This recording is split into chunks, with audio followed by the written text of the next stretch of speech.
Bon, cette vidéo vous explique en fait la démarche à suivre pour l'exercice 2. Donc là, je note exercice 2 de la série d'exercices numéro 2 concernant le calcul de vecteurs de pointing.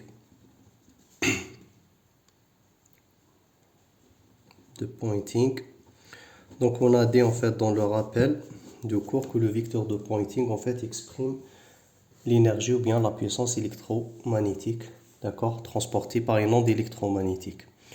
Donc on vous a donné ici, dans le cas de cet exercice, on vous a donné EZ de T, le champ électrique, donc A, une composante suivant X qui est égale à EM de X qui exprime l'amplitude suivant X, cosinus donc oméga T moins KZ plus la phase phi 1.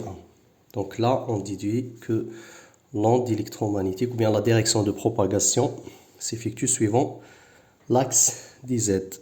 Donc vous avez EX, EY, donc vous corrigez dans la série, j'ai mis 2 fois EX, mais ici EY est égal à EM, Y, pardon, cosinus oméga T moins KZ plus phi 2. Et la dernière composante suivant Z, elle est nulle. Pourquoi? Parce que la direction de propagation suivant l'axe des Z. La question, donc, on vous demande de déterminer l'expression de vecteur de pointing. Ici, vous remarquez qu'on est en notation réelle, ainsi que le vecteur de pointing, noté P, donc est égal au produit vectoriel entre E et H. Donc nous, qu'est-ce qu'il nous manque? Il nous manque le vecteur H.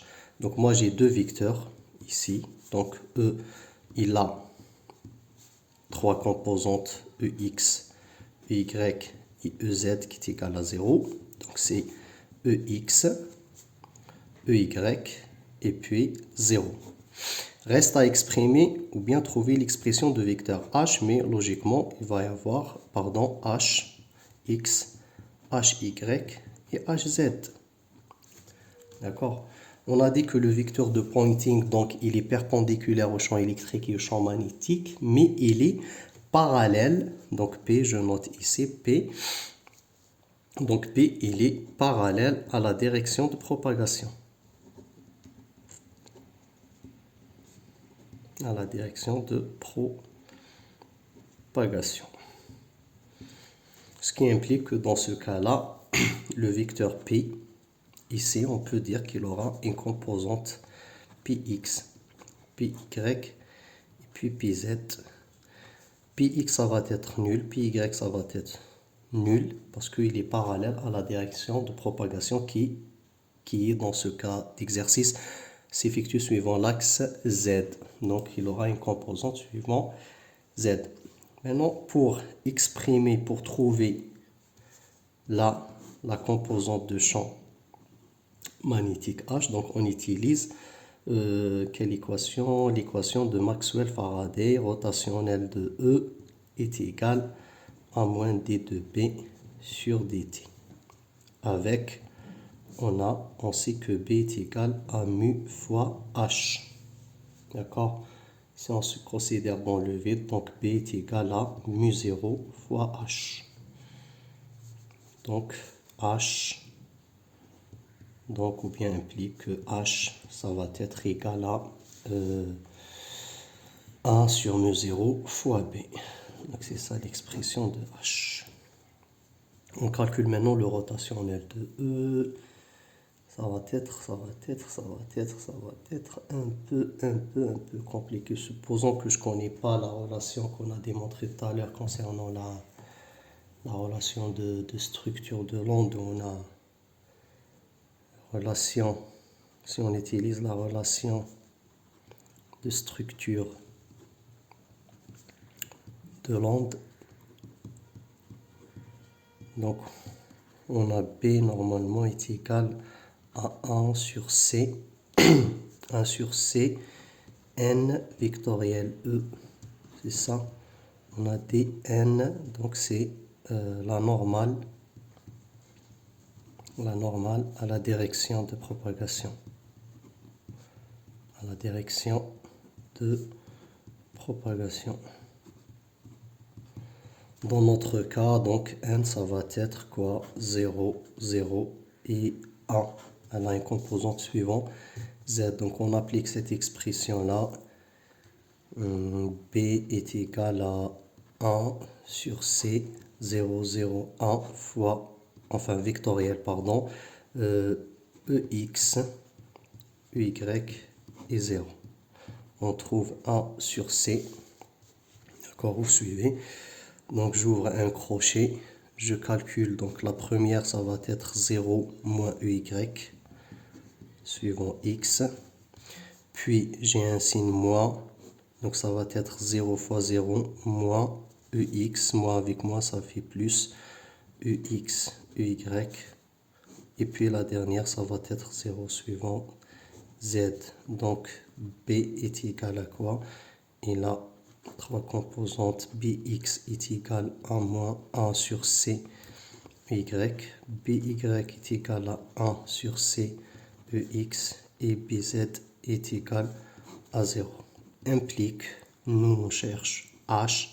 Donc H est égal à 1 sur mu0 fois B. Donc on aura les trois composantes qui sont HX est égal à moins 1 sur C fois mu0 EY. HY est égal à plus 1 sur C mu0 fois EX. Et HZ est égal à 0. Donc voilà, on a ça. Puis j'applique le vecteur de pointing est égal à EX, EY, 0. Voilà. Vectoriel HX, HY, puis 0 est égal à première composante EY fois 0, moins 0 fois HY. Donc on a 0 fois suivant EX, pas de composante, plus normalement c'est moins EX fois 0, moins 0 fois HX, donc 0 EY. Donc plus la dernière, donc c'est EX, HY, moins EY, HX, le vecteur de pointing suivant EZ. Donc P effectivement est là, 0, 0, P de Z. Donc on doit calculer PZ. PZ est égal à quoi? EX, HY, moins EY, HX. Nous, on a une donnée EX est égal à EMX cosinus oméga t moins KZ plus V1.